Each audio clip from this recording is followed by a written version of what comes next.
காலி டப்பாவை அவன் கையிலேயே கொடுத்துட்டு வந்துருவா. திரும்ப பஸ் ஏறி டிக்கெட் வாங்கும் போதுதான் தெரியும் தன்னோட பர்ஸையும் சூப்பர் மார்க்கெட்லயே மறந்துட்டோன்ட்டு. திரும்ப சூப்பர் மார்க்கெட்டுக்கு ஓடுவா. அங்க அந்த கேஷியர் தன் கோக்கையும் பர்ஸையும் திருப்பி அவ கையிலேயே கொடுப்பான். ஹீரோயின் பேர் சுஜின், ஒரு ஃபேஷன் டிசைனர். ஹீரோயின் அப்பா ஒரு கன்ஸ்ட்ரக்ஷன் கம்பெனியோட சிஇஓ. சுஜின் ஒர்க் பண்ற இடத்துல ஒரு இன்டீரியர் ஒர்க் பெண்டிங் ஆயிடும். அந்த ஒர்க்குக்காக அப்பா கிட்ட ஹெல்ப் கேட்பான். சுஜின் அப்பாவும் தான் ஒரு ஆள் அனுப்புறேன், ஒர்க் நல்லா பண்ணிடுவான், ஆனா ஆள் கொஞ்சம் கோவப்படுவான், பார்த்து டீல் பண்ணிக்கணும்னு சொல்றாரு. வந்த ஆள் நம்ம ஹீரோ. ஹீரோ பேர் சோல்ஷோ. ஹீரோ உள்ள வந்ததும் 2 பேரும் பாத்துக்கிறாங்க. 2 பேத்துக்கும் தெரிஞ்சிருது. ஹீரோயின் ஓடி போய் ஒளிஞ்சுக்கிறா. ஹீரோவுக்கு அந்த இடத்த பார்த்ததும் தெரிஞ்சிருது என்ன வேலைன்னு. இவன் பாட்டுக்கு போய் வேலை செய்ய ஆரம்பிச்சிடறான். ஹீரோயினை யோசிச்சுட்டு நம்ம வாங்கி குடிச்ச கோக்கை திரும்பி கொடுத்துட்டா எல்லாம் சரியாயிடும்னு வெண்டர் மிஷின்ல ஒரு கோக்கு காசு போடுறான். கோக்கும் வந்து விழுது. ஆனா கோக்கை எடுக்கிறது ஹீரோ. இதை பார்த்தது ஹீரோயின் வெக்கப்பட்டு குமிஞ்சுக்கிறா.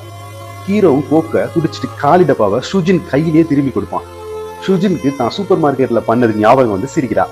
ஆனா 2 பேத்துக்கும் 2 பேத்தையும் பிடிச்ச மாதிரி தான் தெரியுது.